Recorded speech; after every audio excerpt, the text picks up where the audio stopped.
Bonjour à tous, bienvenue pour ce webinaire de l'Europe des communes. J'espère que vous m'entendez bien et que vous me voyez bien accessoirement. Euh, Aujourd'hui, nous allons parler d'instruments financiers. Nous avons la chance d'avoir avec nous un certain nombre d'intervenants pour creuser ce sujet avec vous. En premier lieu, Sophie Barbier, qui est directrice Europe au groupe Caisse des dépôts, qui nous parlera des activités du groupe Caisse des dépôts et en particulier de la Banque des territoires et son articulation avec les financements européens.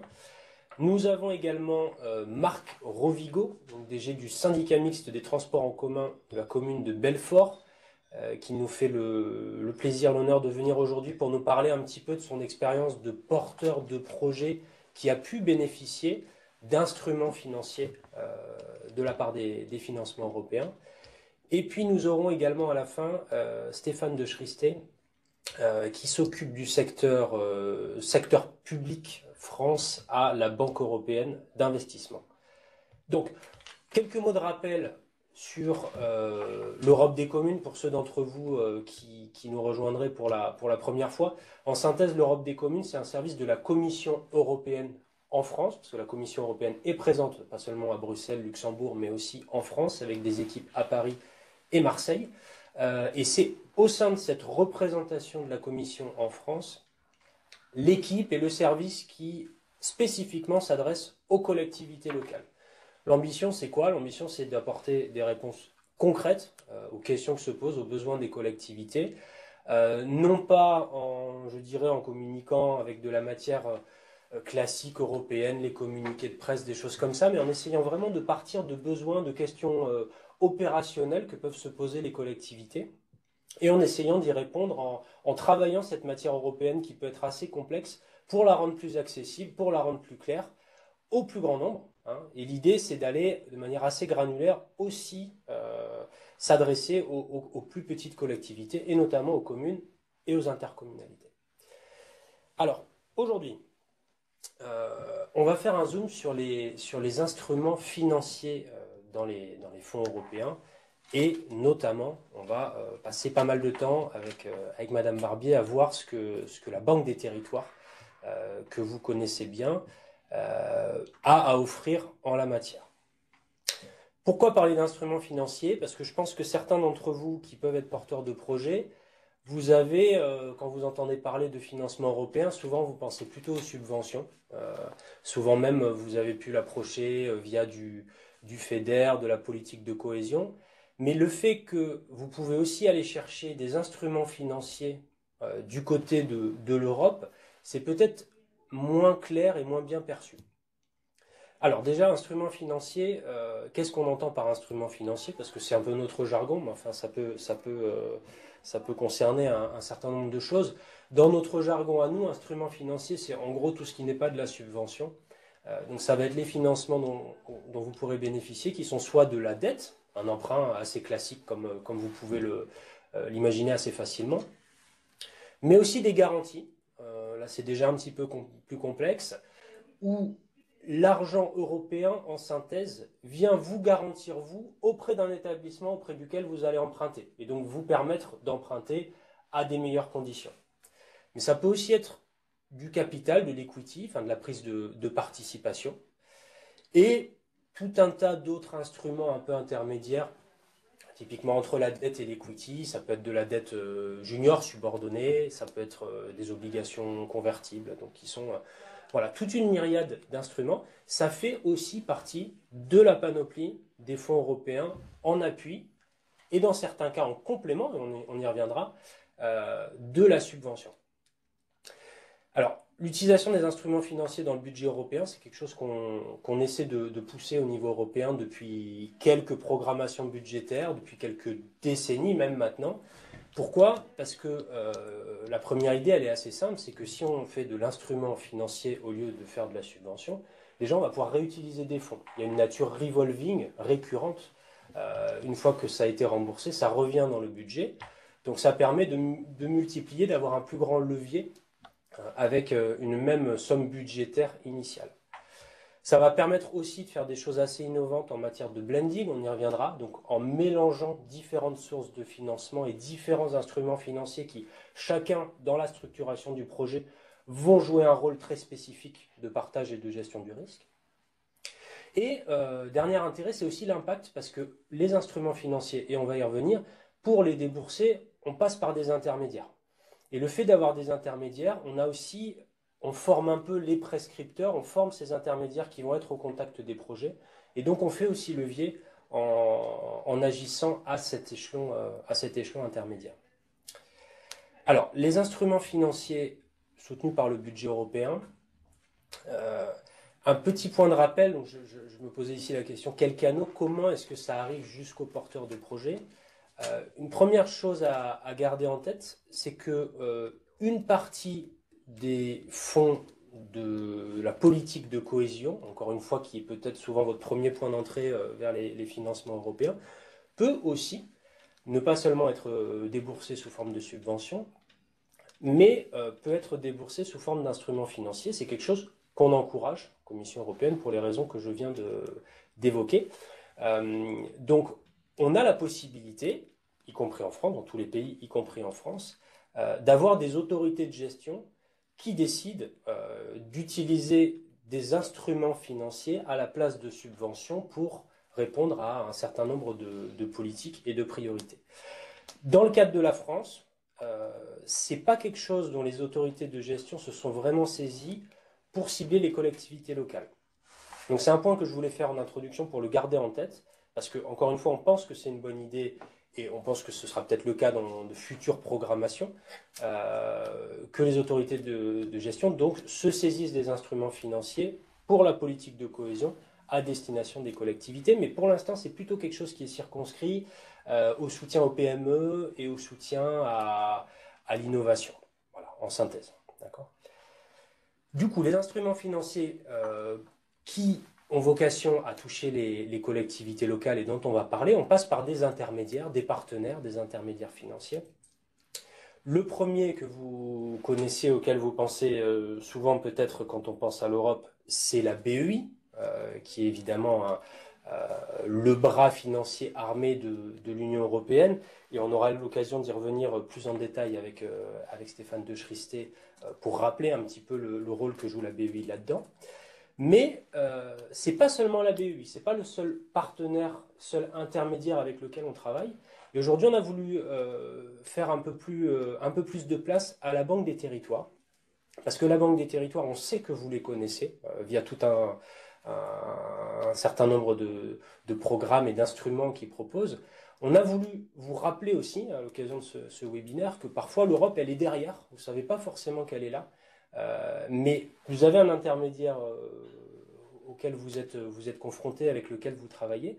Mais derrière, il y a du soutien financier européen, du refinancement européen. Et c'est tout ce qu'on va pouvoir creuser un petit peu aujourd'hui avec Madame Barbier. Pour qui les instruments financiers, on va y revenir aussi, c'est pas seulement pour les plus grandes collectivités. C'est à destination d'une assez grande diversité de projets, bien sûr, mais aussi de porteurs de différentes tailles. Et c'est pour ça qu'on a voulu mettre un petit peu de lumière sur tout ça. Et je passe tout de suite la parole à Sophie Barbier. Bonjour à tous, j'espère que vous m'entendez. Oui. Et tout d'abord, tous mes remerciements pour m'avoir invité et puis m'avoir permis de présenter aujourd'hui effectivement l'action de la Banque des Territoires en termes de financement européen.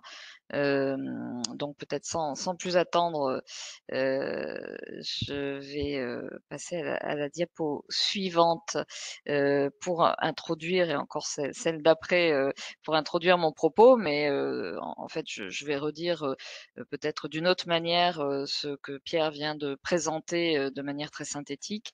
C'est-à-dire qu'aujourd'hui, le contexte, c'est qu'il y a des besoins massifs d'investissement, vous le savez, à tous les niveaux, en grande partie, liées aux enjeux de transition environnementale, mais pas que.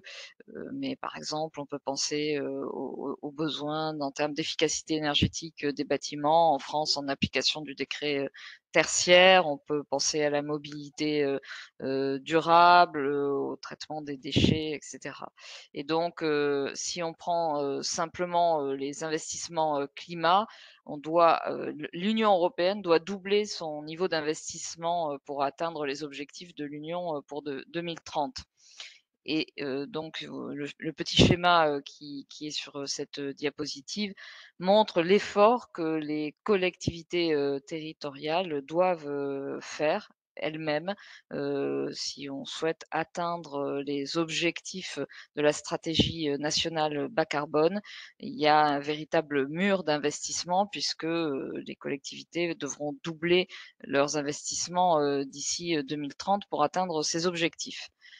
Or, et ça également, vous le savez très bien, mais les financements publics, à tous les niveaux sont très contraints, et ils sont contraints, y compris au niveau européen et peut-être même encore davantage, qu'aux autres niveaux puisque les défis se multiplient au niveau européen. Au-delà de la transition environnementale, il y a des sujets de réindustrialisation, de souveraineté, les perspectives d'élargissement, à l'horizon de quelques années. Bon, on a un budget qui est complètement sous contrainte et donc c'est pour ça que, aux côtés, des subventions qui demeurent, indispensables et qui demeurent, la majeure partie de la forme d'intervention des financements, européens, se développent des instruments financiers, entendus au sens large, exactement comme Pierre a pu, le rappeler, au début. Donc là, je peux peut-être passer à la prochaine diapo. Effectivement, puisque, le fait qu'il y ait des instruments financiers, suppose un rôle accru des partenaires ou des intermédiaires financiers, là également comme Pierre l'a rappelé dans son schéma et parmi ces partenaires, les investisseurs publics de long terme sont un maillon, essentiel dans la distribution, des instruments, financiers. C'est un maillon essentiel parce que de par leur mission de soutien des politiques publiques, ils ont évidemment vocation, à, déployer ce type d'instruments au soutien des politiques communautaires. Ils disposent généralement, en tout cas pour les partenaires, nationaux, d'un réseau territorial développé et pour la BUI au niveau européen, d'un réseau qui couvre l'ensemble de l'Union européenne, ce qui leur permet aussi de déployer en pratique ces instruments qui sont un petit peu plus complexes à déployer que les subventions et ils ont aussi une approche qui est une approche, financière qui est bien au cœur de cette, logique, comme ça a été rappelé, d'avoir un retour, finalement, des financements et un effet d'entraînement sur d'autres financeurs, pour pouvoir maximiser en fait les effets de ces instruments. Donc en France, effectivement, il y a 2 partenaires de mise en œuvre, c'est la Banque des territoires, et BPIFrance, donc tous les 2 dans le groupe de la Caisse des dépôts. Aujourd'hui, on je parlerai, uniquement de la Banque des territoires, BPIFrance étant davantage tourné vers, les entreprises et au niveau de l'Union européenne, bien sûr, il y a le groupe, BUI. Mais il y a des intervenants du même type dans tous les, États membres finalement, de l'Union. Et donc c'est quelque chose qui est très important et qui est certes mal connu, en partie parce que c'est en développement. C'est-à-dire que pour la Caisse des dépôts, ce statut de partenaire de mise en œuvre est finalement très récent et donc c'est tout à fait normal de ne pas avoir, conscience du rôle que la Caisse des dépôts joue dans la distribution de ces financements européens. Alors si on peut, passer à la diapo, suivante. Donc je vais rappeler, mais très, très brièvement, ce qu'est, la Banque des territoires pour, ceux qui ne le savent pas. La Banque des territoires, c'est un des métiers, de la Caisse des dépôts. C'est le métier qui est consacré, à l'offre, de solutions pour les territoires. Donc, offre de solutions, ça couvre à la fois le conseil, le financement, parfois, même, être opérateur ou venir sécuriser les opérations au niveau, des territoires à destination des collectivités territoriales, mais aussi des organismes de logement social et dans une mission un peu plus, spécifique, des professions, juridiques. Cette offre, sur les territoires et c'est ce que vous allez voir sur la diapo suivante, elle est permise parce que la Caisse des dépôts dispose, d'un réseau, territorial, d'un maillage territorial, très développé avec 37 implantations, territoriales qui, lui permettent vraiment d'être, à proximité, des différentes, de ces différents, partenaires, de ces différents, des différentes collectivités, et donc d'être, réactif et proche des besoins, du terrain. Donc là peut-être juste en rappel, également ce que je disais au début, c'est-à-dire qu'en tant que investisseur public de long terme, le rôle de la Caisse des dépôts, de la Banque de territoire est de venir en appui des politiques publiques et ça, c'est illustré par, les grandes, priorités, de la Banque, des territoires qui sont rappelées ici. Je ne vais pas toutes les développer, mais peut-être simplement souligner en particulier l'implication, de la Banque des territoires, en matière de transformation, écologique avec, l'annonce qui a été faite il y a quelques mois d'un plan climat de plus de 100 milliards d'euros pour pouvoir, contribuer, à la transition, environnementale, en France par le financement des infrastructures, sur, le territoire, donc vous avez un petit peu le détail, qui est précisé ici. Tout ça, évidemment, en tenant compte des impacts, territoriaux et sociaux puisque la transformation environnementale est un enjeu majeur, mais c'est un enjeu qui, a des conséquences territoriales très différenciées et également des conséquences, sur, les différentes, les individus qui sont aussi très socialement différenciés. Donc, il faut l'accompagner pour avoir une transition qui demeure une transition juste. Alors, encore une ou deux diapos sur pour simplement quelques chiffres, mais ça c'est simplement illustratif pour vous montrer quel type d'activité concrètement la Banque des territoires développe. Donc des prêts, bien sûr, en 2022, près de 14 milliards de prêts qui ont été mobilisés. En grande partie, ce sont des prêts qui sont financés sur les fonds de l'épargne populaire, la centralisation des livrets A en particulier. On a également une intervention sous forme d'investissement, de prise de participation, donc de 2 milliards, 410 projets. Donc on voit que ça peut être des projets aussi de petite taille.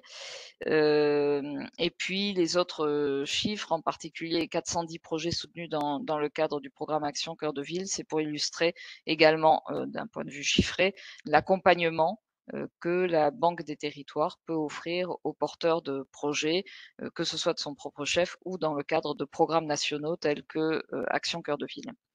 Et vous avez aussi des données plus d'impact, que je ne vais pas, commenter davantage. Et enfin pour, terminer simplement un petit, rappel, évidemment vous trouverez, tout sur, le site de la Banque des territoires, mais en termes d'accompagnement, vous avez, à la fois une publication, que je pense vous connaissez qui est Localtis, qui permet de mettre à disposition, des collectivités des informations, de manière quotidienne, à la fois sur l'actualité, et le cadre national, mais aussi sur le cadre européen et puis Territoire, Conseil qui est un service, donc une hotline, on va dire, d'assistance, gratuite aux, communes de moins de 10 000 habitants, donc aux petites communes. Donc voilà pour, un rappel très rapide de ce que peut faire la Banque des territoires. C'était important que je le fasse puisque c'est ce qui explique pourquoi la Banque des territoires peut jouer un rôle dans la distribution des programmes, des financements européens et ça c'est le point, suivant. Donc si on peut passer à voilà, alors, là c'est la Banque des territoires comme relais amplificateur des financements européens. Heu, vous avez ensuite un petit, schéma dont je ne sais pas s'il est il est parfaitement clair, mais c'est simplement pour dire que finalement les financements européens et quand j'entends les financements européens, j'entends, par là à la fois les financements qui proviennent de la Commission européenne, les financements qui proviennent de la Banque européenne d'investissement et au-delà de l'aspect purement, communautaire aussi, ça peut être des financements de la Banque, de développement du Conseil de l'Europe. Donc ces financements permettent à la fois de et c'est la première grande flèche, de cofinancer des projets sur le territoire, aux côtés de la Banque des territoires et là, on est, dans un cas où on intervient côte à côte avec des financements européens. Mais, ça permet aussi de refinancer, c'est la petite flèche, une partie, des financements distribués par, la Banque des territoires ou utilisés pour le conseil et justement, ça permet également de, ces financements européens, c'est la dernière flèche, de financer l'accompagnement, des porteurs de projets via, des programmes tels que PVD+, sur lequel, je vais revenir ou via, des mécanismes de blending sur lesquels je vais aussi revenir. Hem, donc une autre manière de le dire, c'est qu'effectivement, la Banque des territoires assure ce relais des financements européens suivant 4 modalités principales, via la diffusion de la ressource. Donc une ressource qui est une ressource, finalement des enveloppes, qui peuvent être, des enveloppes de gros montants qu'il faut ensuite, distribuer, allouer à des projets qui peuvent être parfois de grande taille, mais, souvent des projets de petite taille et donc là, il y a un premier rôle pour la Banque des territoires.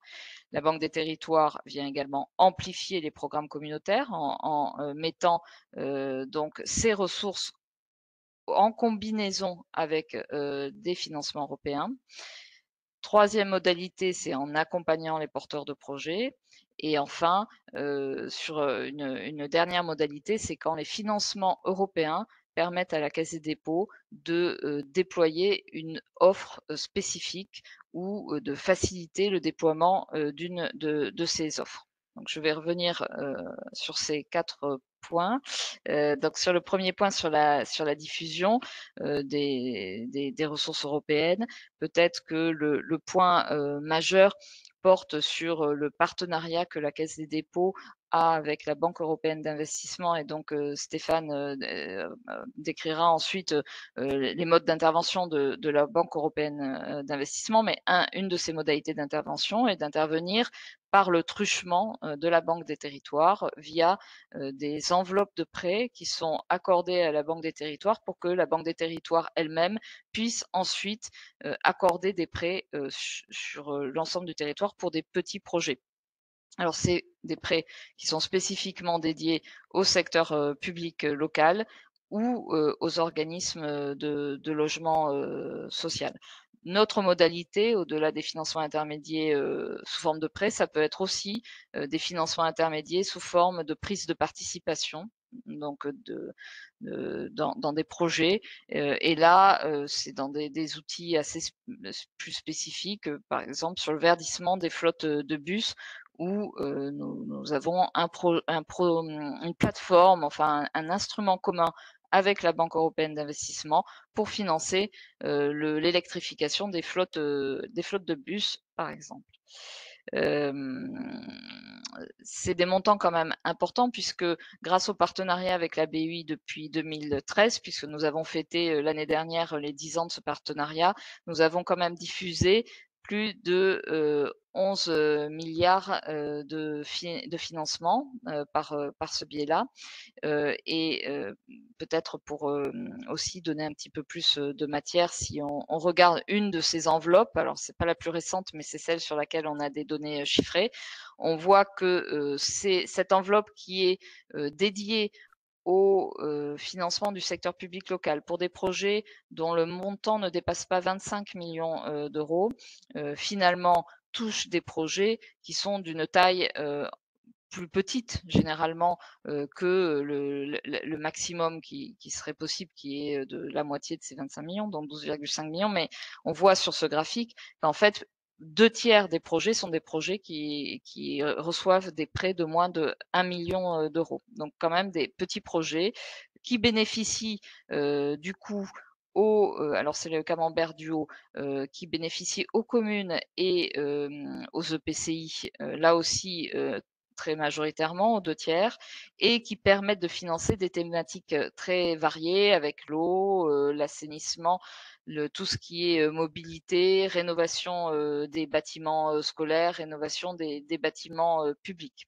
Donc, c'est vraiment l'illustration, en graphique et en chiffres de cette capacité, de la Banque des territoires à faire, à diffuser, le financement européen, au plus près des projets, qui sont des projets territoriaux, de petite taille. Alors la diapo suivante, c'est une illustration là pour le coup, il y a, 2 exemples, de projets. Bon, c'est simplement pour que le propos soit moins abstrait, mais par exemple, grâce à ce partenariat et donc à ce type de prêt, on peut financer, un projet d'aménagement d'un cabinet médical dans un désert, médical. C'est pour des montants, puisque c'était un réaménagement d'un presbytère, je crois. C'est pour des montants qui sont des montants, pas très élevés, mais pour le coup qui répondent à un besoin qui est, un besoin crucial. Un autre exemple, c'est, l'Aquaprêt. Donc l'Aquaprêt, c'est le nom, du prêt de la Banque des territoires, mais il est financé sur ressources, BUI, qui permet, là aussi de financer des infrastructures, d'acheminement d'eau potable, dans, des projets qui sont des projets vraiment, vraiment territoriaux. Donc voilà pour le 1er axe, par lequel, la Banque des territoires peut rendre accessibles les financements européens, pour les petits projets, en France. La deuxième modalité, c'est une modalité qui passe, par, le blending. Alors le blending, c'est le mot, pour dire le mélange en fait entre des subventions qui sont, distribuées par la Commission, et des financements qui, eux, sont distribués par le partenaire. Et là, en l'occurrence, je développerai l'exemple de la Banque des territoires, dans le cadre, d'un mécanisme, qui, s'appelle de son petit nom l'AFIF, mais qui est un mécanisme qui finance le verdissement, des infrastructures, de mobilité. Donc là, bon, j'ai rappelé, mais peut-être que c'est pas très utile de rentrer dans le détail, mais les caractéristiques de ce mécanisme, on voit qu'il y a des critères d'éligibilité, donc c'est plutôt destiné aux, bornes de recharge électrique ou, aux stations hydrogène. Et vous avez des appels d'offres qui sont, organisés par la commission avec différentes dates de remise. Donc là, on parle vraiment de quelque chose qui est, d'actualité, puisque il y a un appel en cours, pour la fin septembre. Et dans ce cadre-là, la subvention va être, décidée par la commission, qui va regarder si les critères d'éligibilité, sont bien vérifiés. Mais parmi ces critères d'éligibilité, elle va vérifier que le projet est également financé par un partenaire, et donc à passer, si on veut, le tamis, d'une analyse, par un intermédiaire, financier. Donc, dans ce cas-là, on est aussi sur des projets de petite taille. Je pense que c'est aussi important de le rappeler, ce qui n'est pas souvent le cas, dans les programmes, en gestion directe de la commission. Mais là, on peut avoir des subventions, qui, s'élèvent à 1 million d'euros, ce qui est, relativement faible par rapport à ce qui existe dans la plupart des programmes. Alors peut-être, quelques éléments là aussi, chiffrés pour illustrer ça. C'est un instrument qui existe depuis, 2019 sous des formes un petit peu différentes. Et on voit que, il y a un effet qui est un effet, bon, à la fois, heu vous pouvez, déduire des montants et du nombre de projets que, les montants les projets sont pas des projets de grande taille. Mais surtout ce qui est intéressant, je pense, c'est de comparer, les 2 barres à chaque fois. Vous voyez que le montant de la subvention en vert, foncé permet de débloquer un montant de financement, qui est, 2 à 3 fois, supérieur. Et donc c'est bien tout l'intérêt de ce dispositif, c'est-à-dire, si je reviens au constat, que je faisais au début, dans un contexte où les budgets sont contraints et qu'il faut rechercher le maximum, d'impact et d'efficacité, pour les projets qui peuvent, bénéficier de financements autres que les financements, communautaires parce qu'ils sont finalement viables dès lors qu'il y a un montant de subvention, eh bien, il est intéressant de mettre en place ce type de mécanisme puisque la subvention permet au projet d'aller chercher d'autres financements qui sont des financements publics, Banque des territoires, mais aussi des financements privés, puisqu'évidemment, les banques commerciales en particulier sont toujours rassurées quand elles voient autour de table un investisseur tel que la Banque des territoires. Voilà et je crois, oui, la dernière diapositive d'illustration, c'est simplement pour, vous montrer quel type de projet. Alors je ne sais pas si c'est tout à fait lisible, mais peut-être que la présentation, sera, diffusée ensuite et vous pourrez, avoir, accès, à ce qui est écrit. Mais en gros, c'est pour vous montrer que ça couvre, tout le territoire et que c'est des projets hydrogène ou, mobilité, électrique. Alors, un dernier point peut-être là-dessus, c'est que on a aussi, d'autres, mécanismes. Là, j'ai développé l'exemple du mécanisme de la FIF, donc pour la mobilité, le verdissement de la mobilité. Mais, cette même logique peut être aussi, développée sur d'autres instruments. Alors, c'est moins formalisé, mais par exemple, quand un porteur de projet souhaite, candidater à, un de ces programmes, un des programmes mentionnés, par exemple Innovation Fund, heu et qu'il peut obtenir un financement auprès de nous, on est toujours, prêt et heureux de faire, une lettre d'accompagnement et d'aider, au dépôt du projet. Bien entendu, c'est donc une forme de un petit peu de blending aussi, auquel on procède. Alors ensuite, 3e modalité, c'est, l'assistance technique, donc l'accompagnement des porteurs de projets. Et cet accompagnement des porteurs de projets, actuellement, on le déploie en complément d'un programme national qui est le programme Petites Villes de demain. Et donc ce programme qui est déployé sous un programme européen qui s'appelle InvestEU s'appelle PVD+, puisqu'il vient compléter, c'est une brique additionnelle et c'est vraiment pour, favoriser, l'adoption par les petites villes de demain qui le souhaitent, de programmes d'investissement, verts, dans leur commune. Et donc ce sont des missions d'ingénierie. On doit en déployer 450, jusqu'en, 2026, sachant que Petites Villes de demain, c'est, environ 1 600, collectivités qui sont concernées. Donc c'est quand même, un pourcentage, important de cette, cible qui peut bénéficier, si elle le souhaite, de cet accompagnement.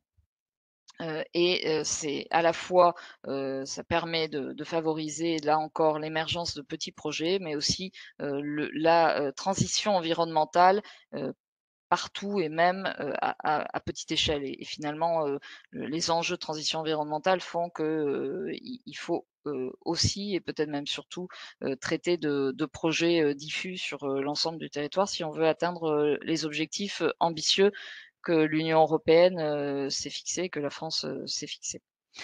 Heu, de manière, très simple, en fait, si vous êtes une commune, éligible Petite Ville de demain, vous pouvez faire, la demande, de PVD+, via aussi une page dédiée, donc je pense que je l'ai mise en fin de présentation, sur laquelle, vous pouvez déposer, votre, dossier. Et ensuite un conseiller vous contactera et je crois que c'est dans la diapo suivante où, on décrit mais simplement, la gamme des prestations qui pourront, être fournies, sur la base de l'examen du dossier. Ça peut être, simplement, si les projets ne sont pas très mûrs, regarder les projets et voir comment ils peuvent être, heu, améliorés, voir comment ils peuvent, l'analyse peut être complétée, mais ça peut aller jusqu'à, préparer un dossier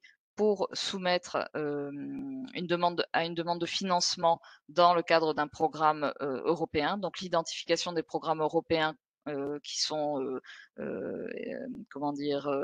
Pertinents, et également l'aide à la préparation, du dossier dans ce cadre. Et donc, on a toute cette gamme de prestations qui est mise à disposition, donc qui est financée par, l'Union européenne via, InvestEU et par, la Banque des territoires sur ses fonds propres. Ce qui fait que c'est une prestation, qui n'a pas de coût pour, la collectivité qui l'obtient. Voilà pour, cet axe-là. Et puis, enfin, 4e, modalité, alors qui est une modalité peut-être, plus transparente, en tout cas, moins visible, pour vous, mais qui est importante aussi, et qu'il faut, évidemment mentionner parce qu'elle est assez nouvelle. C'est que dans le cadre aussi du programme InvestEU, l'Union européenne, la Commission apporte une garantie, à la Banque, des territoires, à la Caisse des dépôts, pour que celle-ci puisse déployer une offre qui va avoir une valeur ajoutée, sociale, environnementale, enfin venir combler, une faille de marché. Et donc, dans le cas de la France, la Banque des territoires bénéficie, d'une garantie pour pouvoir, déployer des prêts, pour, dans le secteur du tourisme, relance tourisme, et des prêts renouvellement urbain, donc à destination des zones prioritaires, à la fois de la politique de la ville, mais aussi, des petites villes concernées par, Action cœur de ville et petites villes de demain. Et donc, cette garantie est très importante puisque ce sont des prêts que la Caisse des dépôts, octroie sur la base, de l'épargne populaire. Donc elle a besoin d'une garantie pour pouvoir utiliser, les fonds d'épargne. Voilà, je pense pour ma présentation. Dans cette, diapositive, les adresses sur lesquelles, vous pouvez, trouver, les informations sur PVD, mais aussi plus généralement, la page d'accueil pour les collectivités locales qui vous réorientera de toute façon, vers vos interlocuteurs en direction régionale qui sont à même de répondre à toutes, vos questions. Je crois que je laisse la parole du coup, pour, une illustration, qui est, très intéressante. Et si je la resitue, si je peux la resituer en une phrase par rapport, à ma présentation, c'est, un exemple qui illustre à la fois la 1re modalité d'intervention puisque les prêts, dont, monsieur Rovigo va parler, une partie des prêts a été financée, par, la BUI, donc suivant le mécanisme que je décrivais, tout à l'heure. Et par ailleurs, ce projet a bénéficié de subventions dans le cadre du dispositif de blending, donc qui était aussi, illustré, un petit peu avant. Donc voilà, je vous remercie. Un très grand merci, Sophie, pour la clarté du propos, hein, pour une matière qui peut être un peu riche et complexe, mais je pense que c'était euh, un très bon aperçu de la richesse de la collaboration entre Europe et groupe Caisse des dépôts, ici la Banque des territoires. L'idée, c'était vraiment de vous expliquer un petit peu que derrière un certain nombre d'instruments se cache un peu plus ou moins l'Europe quand vous allez chercher de l'ingénierie sous PVD+, quand vous allez chercher un pré-tourisme, etc., via une grande diversité de mécanismes. C'est une relation qui, comme le disait Sophie, a vocation à continuer de s'enrichir, hein, parce que les instruments financiers, on va comme je disais en introduction, on va en avoir de plus en plus. Voilà, c'est une introduction un petit peu à toute cette richesse pour que vous l'ayez en tête. On prendra des questions. Il nous reste quand même pas mal de choses à l'agenda, donc je pense qu'on va effectivement passer tout de suite à Marc, puis Stéphane, et puis on prendra les questions groupées à la fin. Vous pouvez d'ores et déjà les poser dans le chat pour qu'on les rassemble un petit peu. Et je laisse la parole tout de suite à Marc pour nous faire part de son expérience du côté de Belfort. Oui, merci beaucoup. Bonjour à tous. Donc, on va peut-être passer à la slide d'après. Voilà, donc à Belfort, alors qui nous sommes? Le SMTC, c'est l'AOM du territoire de Belfort, hein, l'autorité organisatrice de mobilité. Donc Belfort, c'est une ville-centre de 50 000 habitants, et pour ceux qui ne nous situeraient pas très bien, on est tout à l'est du pays, à la frontière suisse.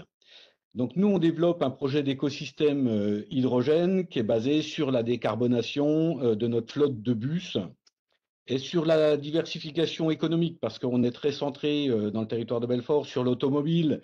Et puis, on a deux gros acteurs qui sont General Electric et Alstom pour le ferroviaire. Donc, on voulait vraiment aller sur la diversification économique en développant une nouvelle filière créatrice d'emplois. Donc, si on peut passer, voilà. Donc, voilà en quoi consiste notre écosystème. Bien évidemment, la base, c'est d'avoir une station de production et de distribution d'hydrogène vert. C'est ce que vous avez au centre, hein. C'est une station par électrolyse de l'eau. Et puis, ça s'appuie sur 20 ans de recherche d'enseignement supérieur avec le laboratoire, le FC Lab à Belfort, qui fait de la recherche sur la pile à combustible. Et cet écosystème a déjà attiré en tout cas 2 gigafactories qui viennent de s'installer à Belfort. La première, c'est McPhy qui construit des électrolyseurs. Et la deuxième, c'est Inocel qui construit des piles à combustible. Et puis nous avons tout un tas de start-up, hein, qui viennent s'installer aussi sur Belfort, avec le but effectivement de décarboner les transports, bien évidemment, c'est ce qui nous touche nous au premier point, mais de produire aussi de l'hydrogène pour l'industrie, avec notamment l'entreprise Forvia ou encore Alstom.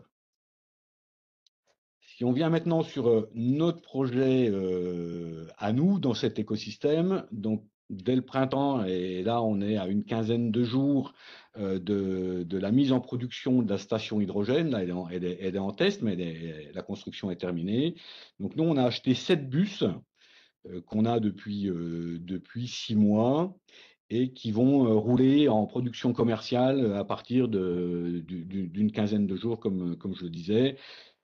Donc, on aura une mobilité propre avec uniquement 7 bus dans un premier temps et 20 bus supplémentaires qui vont arriver mi-2025 à mi-2026, qui va faire en sorte que Belfort aura la plus grosse flotte hydrogène de France avec 50% de sa flotte. Et tout ça, c'est une réduction des émissions de CO2 de 3000 tonnes par an. Maintenant, donc voilà, vous avez quelques photos, hein, pour illustrer mon propos, les bus, tous les soutiens que nous avons eus, et bien évidemment l'Europe et la Banque des Territoires. Et puis en bas à gauche, vous avez la station qui est construite à 200 mètres de notre dépôt. Donc on peut passer de l'un à l'autre même sans aller sur la voirie. Donc l'investissement pour nous, il a été possible grâce au soutien de la Banque des Territoires sur deux choses déjà. Donc, le programme d'investissement d'avenir sur lequel on a obtenu une subvention substantielle à hauteur de 542 500. Alors, le projet global du territoire de Belfort pour l'achat des 7 bus, la mise aux normes de notre atelier, c'est 5 200 000 euros. Voilà, que vous ayez à peu près une fourchette large sur ce projet d'investissement. Donc 542 000 euros par le PIA dont la Banque des Territoires est opérateur.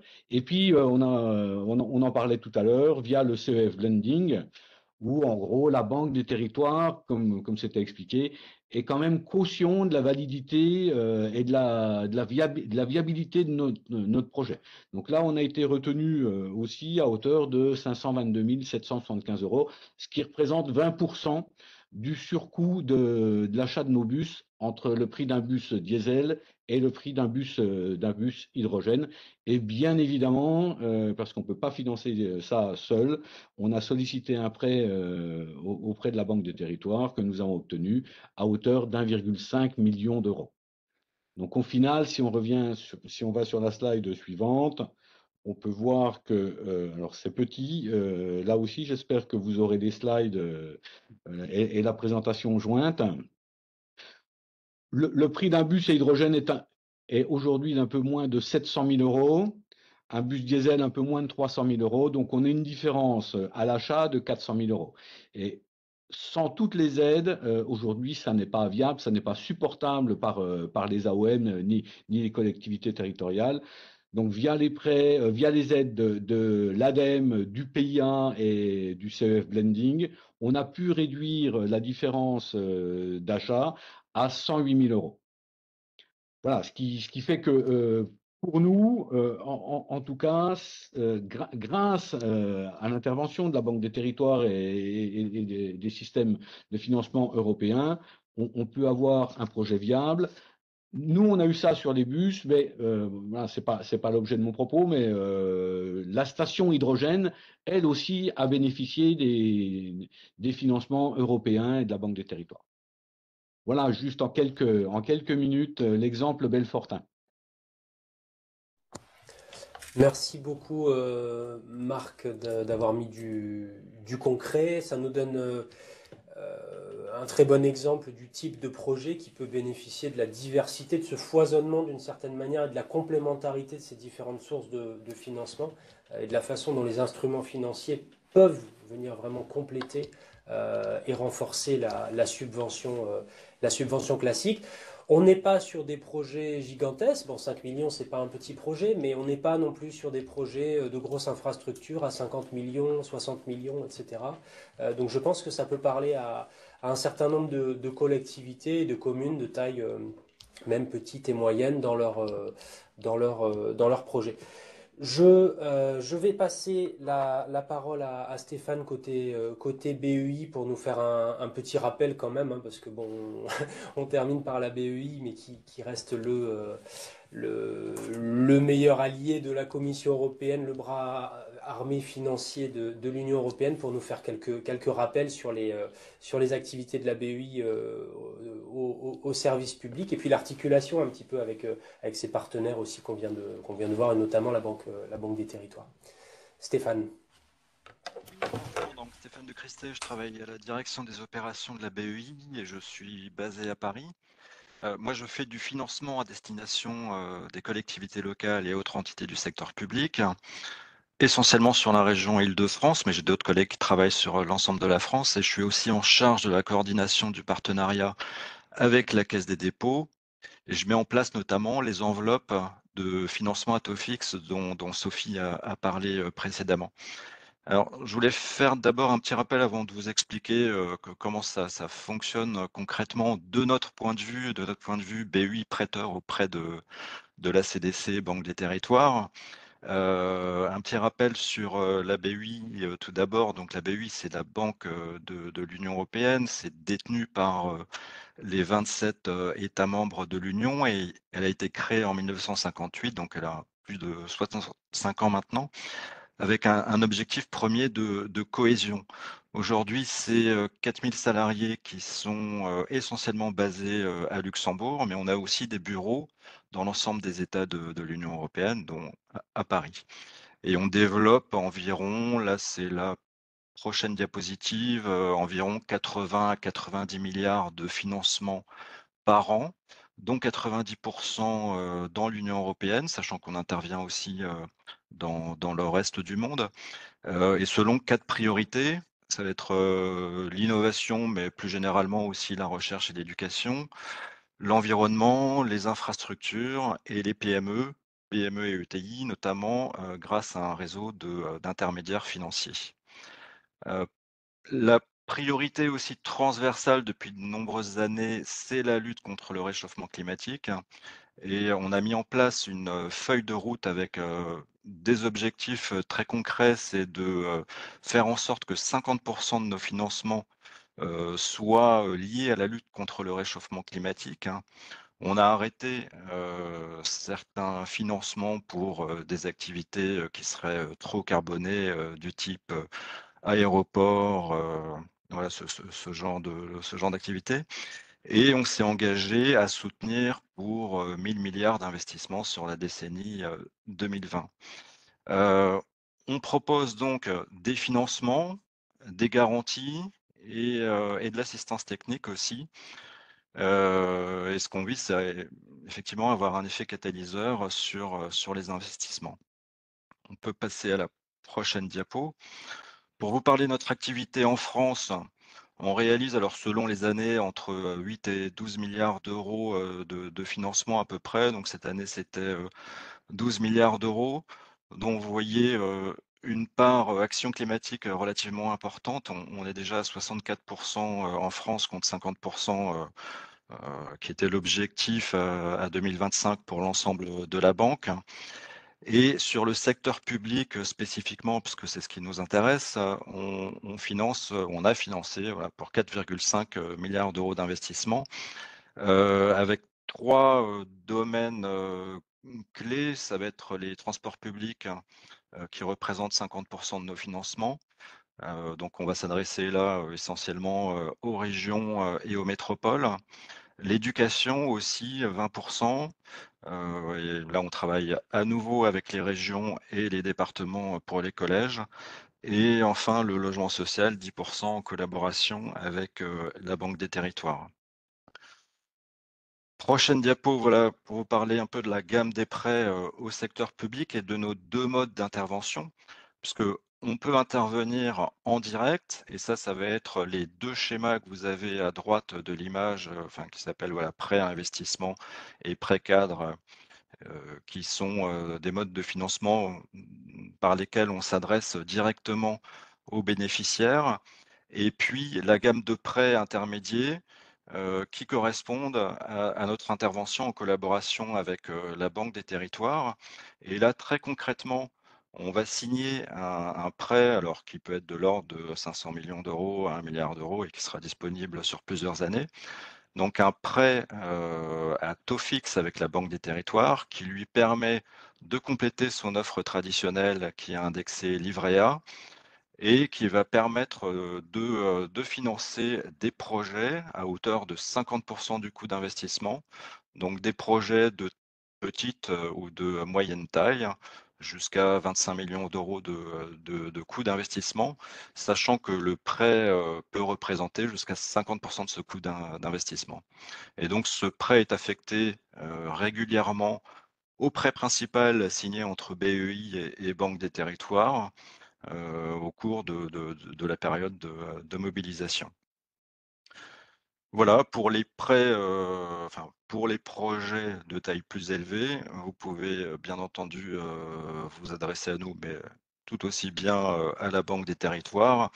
Et là, on est sur des montants d'investissement qui sont plus de l'ordre de 100 millions d'euros environ pour un financement qui peut aller jusqu'à au moins de 50 millions d'euros, sans qu'il y ait de limite réellement au maximum, hein.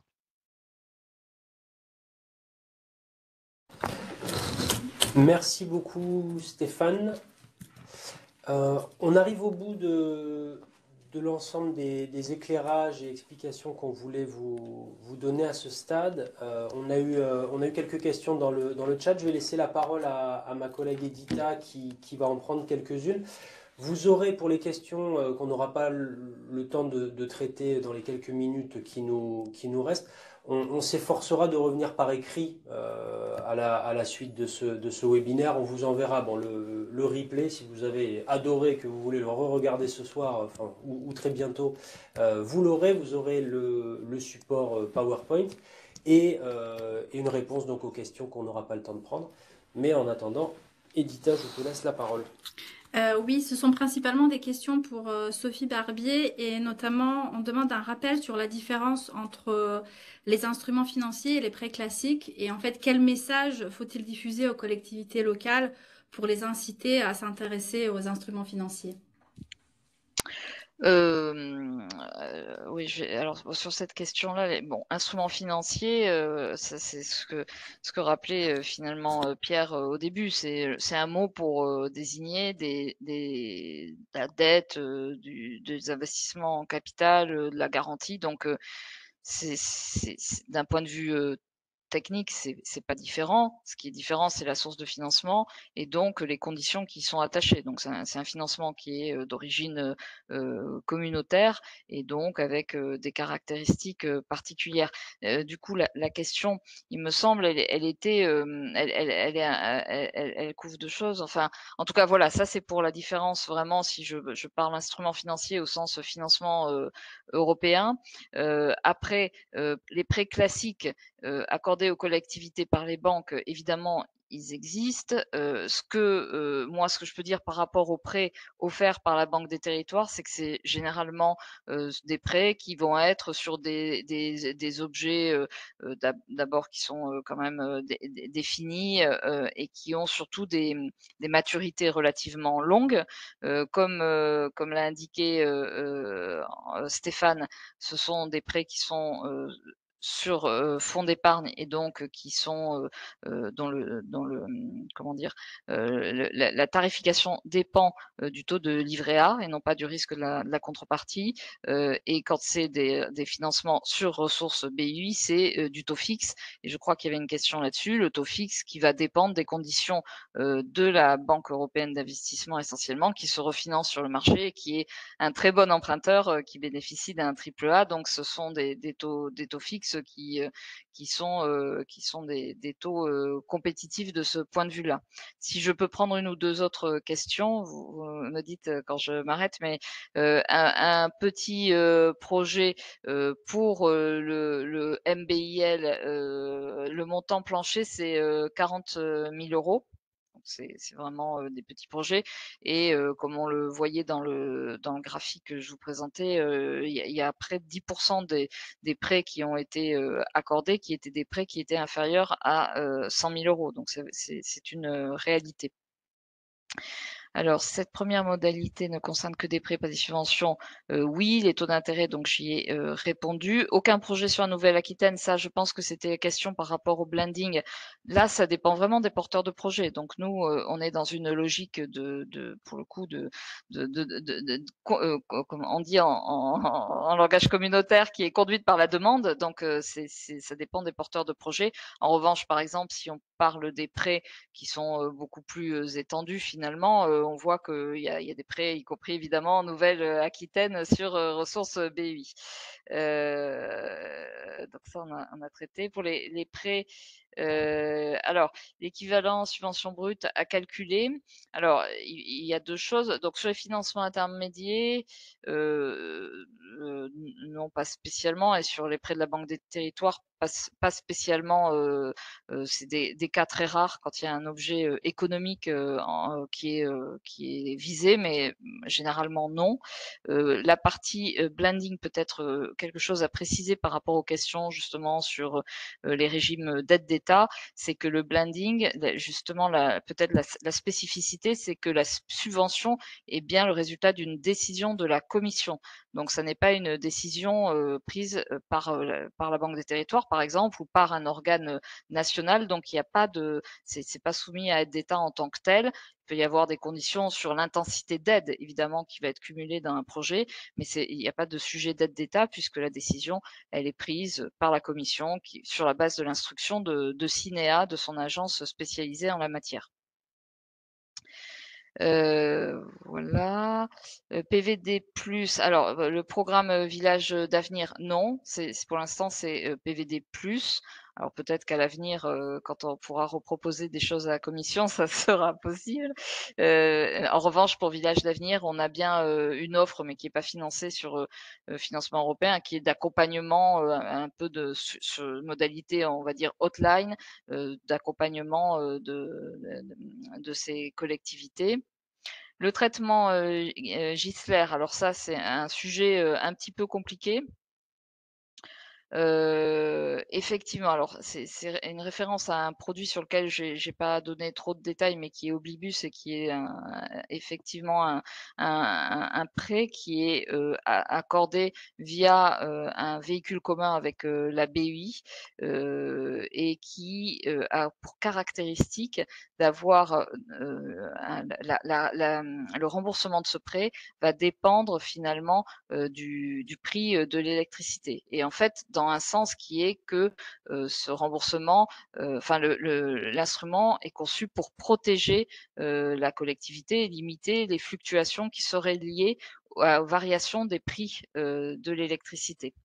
Et donc le paradoxe, c'est que la charte Gisler n'identifie pas ce type d'instrument, effectivement, puisque soit l'instrument il est pas indexé, soit il est indexé sur un taux d'inflation normal, et donc on a toujours cette question, mais c'est un instrument protecteur, donc ça n'entre pas dans la catégorie en fait que pourrait viser la charte Gisler d'identifier dans la suite, enfin pour peut-être dire un petit mot sur la charte Gisler, c'est l'encadrement qui a suivi les problèmes liés aux instruments, au financement toxique qui avait été mis en place il y a quelques années. Clairement, vu l'objectif et le mode de construction d'Oblibus, ça n'est pas un produit toxique. Au contraire, c'est un produit de couverture. Donc là, je pense que ça rejoint un petit peu la question, ou alors je suis pas précise. Alors, peut-on cumuler instruments financiers de l'UE et FESI? Là, c'est peut-être pas moi qui vais le mieux répondre, mais a priori, oui. Moi, il me semble qu'on a déjà vu des cas dans lesquels un projet qui, par ailleurs, pouvait bénéficier d'un financement, par exemple via une région sur FESI, pouvait ensuite aussi bénéficier, dans la limite peut-être d'intensité d'aide, etc., mais de blending. Alors les centres nautiques, les piscines, je ne sais pas, je botte en touche. Donc là, je vous invite à aller sur le site et à prendre contact avec la direction régionale. Sur le même projet des fonds FEDER, après de relance tourisme, c'est un peu la même réponse que précédemment, hein. Il n'y a pas d'incompatibilité sous réserve d'analyser, à mon avis. Alors je parle sous le contrôle de la commission, mais d'analyser le dossier. Mais là, en l'occurrence, il est toujours possible de combiner des fonds structurels et des financements, par exemple, de la BUI, donc intermédiaires ou pas, sous le contrôle de Stéphane. Sur la question de Madame Shape, donc là, je pense que essayer d'aller via le site et puis sinon peut-être me recontacter via la commission pour voir s'il y a un problème, si on vous répond pas. Et après, c'est des questions plutôt pour Stéphane, j'ai l'impression. Donc je vois la question, Oui, alors, ouais, la BEI vas-y. finance-t-elle des projets de collectivités plus petites que la région ou les départements? Oui, on travaille avec des collectivités qui sont ni région ni département. C'est le plus souvent des métropoles, mais comme je vous l'ai dit, on a un seuil d'intervention avec les collectivités qui se situe environ à 50 millions d'euros de financement, ce qui veut dire 100 millions d'euros de coûts d'investissement sur un même projet ou un ensemble de projets du même secteur, et ce sur 5 ans. Donc voilà, pour vous donner un peu la taille de notre seuil d'intervention en direct.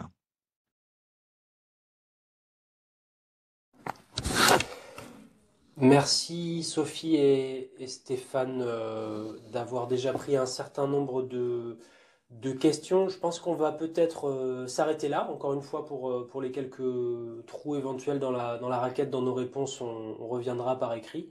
Euh, Un très grand merci à Sophie, Marc et Stéphane, encore une fois pour la clarté du propos. On espère que ça vous a été utile pour avoir un peu un éclairage sur ces instruments financiers européens, comment ils complètent la palette notamment des subventions et concrètement comment ils arrivent jusqu'à vous à travers la BEI dans certains cas et puis le rôle assez central pour les plus petites collectivités de la Banque des Territoires comme un partenaire essentiel et de plus en plus important de la Commission et de l'Union européenne. Merci à tous et bonne fin de journée. Merci, au revoir. Et au revoir.